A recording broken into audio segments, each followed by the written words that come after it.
ఇక ఏపీలోని ప్రాజెక్టులు జలకలను సంతరించుకున్న అధికారులైతే ప్రజల్ని అప్రమత్తం చేశారు. లోతట్టు ప్రాంత ప్రజల్ని కూడా అప్రమత్తంగా ఉండాలంటూ సూచించారు. ఇక తెలంగాణ విషయానికొస్తే బంగాళాఖాతంలో అల్పపీడనం వాయుగుండంగా మారింది. పూరికి 70 కిలోమీటర్లు, గోపాల్పూర్కి 130, కళింగపట్నంకు 240 కిలోమీటర్ల దూరంలో కేంద్రీకృతమైంది. కాసేపట్లో పూరి వద్ద తీరం దాటే అవకాశం ఉంది. తీరం దాటిన 24 గంటల్లో వాయుగుండం బలహీనపడనుంది. దీని ప్రభావంతో తెలుగు రాష్ట్రాల్లో మరో 3 రోజులు భారీ నుంచి అతి భారీ వర్షాలు కురవనున్నాయి. తెలంగాణలో 5 జిల్లాలకు రెడ్ అలర్ట్ జారీ చేసింది. మరో 8 జిల్లాలకు ఆరెంజ్ అలర్ట్ జారీ చేసింది వాతావరణ కేంద్రం. 6 జిల్లాల్లో కుండపోత వర్షాలు నమోదయ్యాయి. జయశంకర్, భూపాలపల్లి, మహదేవ్పూర్ మండలం పెద్దంపేటలో కుంభవృష్టి కురిసింది. గడిచిన 24 గంటల్లో ఇక్కడ 20.7 సెంటీమీటర్ల వాన పడింది. మంచిర్యాల జిల్లా కోటపల్లి మండలం దేవులవాడలో 17.2 సెంటీమీటర్ల వర్షపాతం నమోదైంది. ఆ 2 జిల్లాలతో పాటు కుమ్రంభీం, ఆసిఫాబాద్, పెద్దపల్లి, భద్రాద్రి కొత్తగూడెం, నిర్మల్ జిల్లాల్లో ఏకదాటిగా వర్షం కురిసింది. జోరుగా కురుస్తున్న వర్షాలకు పలు చోట్ల వాగులు, వంకలు పొంగి పొరలుతుండగా కాలనీలు జలమయమయ్యాయి. కొన్ని చోట్ల రహదారులు కొట్టుకుపోయాయి. పొలాలు నీట మునిగాయి.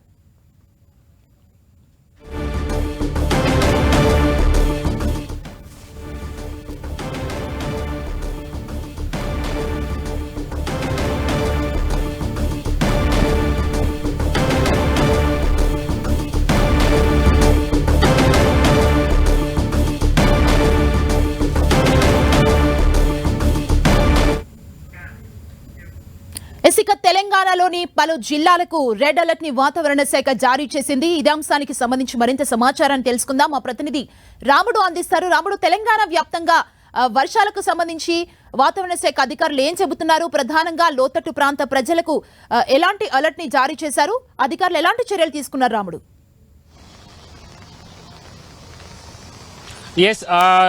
ఇటు ఖమ్మం కానీ అదేవిధంగా వరంగల్, పాత ఖమ్మం జిల్లాలకు సంబంధించి ఇప్పటికే భారీ వర్షాలు కురిశాయి. నిన్న నుంచి ఈ రోజు వరకు కూడా భారీగా వర్షాలు అదేవిధంగా కురుస్తున్నటువంటి పరిస్థితి ఉంది. తెలంగాణలోని అన్ని ప్రాంతాల్లో కూడా వర్షపాతం నమోదవుతుంది. ఇటు గ్రేటర్ హైదరాబాద్ పరిధిలో కూడా చాలా తక్కువగా వర్షపాతం నమోదైనప్పటికీ నిన్న సాయంత్రం నుంచి ఎడతెరిపి లేకుండా ముసురు పట్టినటువంటి పరిస్థితి నగరంలోని అనేక ప్రాంతాల్లో మనకు కనబడుతుంది. అయితే ముఖ్యంగా భారీ వర్షాలు ఉంటాయని వాతావరణ శాఖ హెచ్చరికలు జారీ చేసినటువంటి నేపథ్యంలో ప్రభుత్వం అప్రమత్తమైంది. ఆయా ప్రాంతాల్లోనే, ఆయా జిల్లాల్లోని జిల్లా కలెక్టర్లను అప్రమత్తం చేశారు. ఆ ప్రాంతాల్లో ఉండేటువంటి అధికారులు కూడా ఎప్పుడు సిటిజన్స్ కు అందుబాటులో ఉండాలి, ఏదైనా సమస్య వస్తే వెంటనే పరిష్కరించే విధంగా అవసరమైనటువంటి చర్యలు తీసుకోవాలని ఆదేశాలు జారీ చేయడం జరిగింది. ప్రధానంగా జిల్లాల్లో విద్యుత్ శాఖ అధికారులు, అదేవిధంగా ఆర్ఎండ్బికి సంబంధించినటువంటి అధికారులందరూ కూడా రోడ్లు ఏమైనా పాడైనా, అదేవిధంగా విద్యుత్తులో అంతరాయం ఏర్పడ్డా వెంటనే వాటన్నింటినీ కూడా క్లియర్ చేయాలని చెప్పడం జరిగింది. ఇక గ్రేటర్ పరిధికి వచ్చే వరకు అన్ని విభాగాల అధికారులు కోఆర్డినేషన్ తో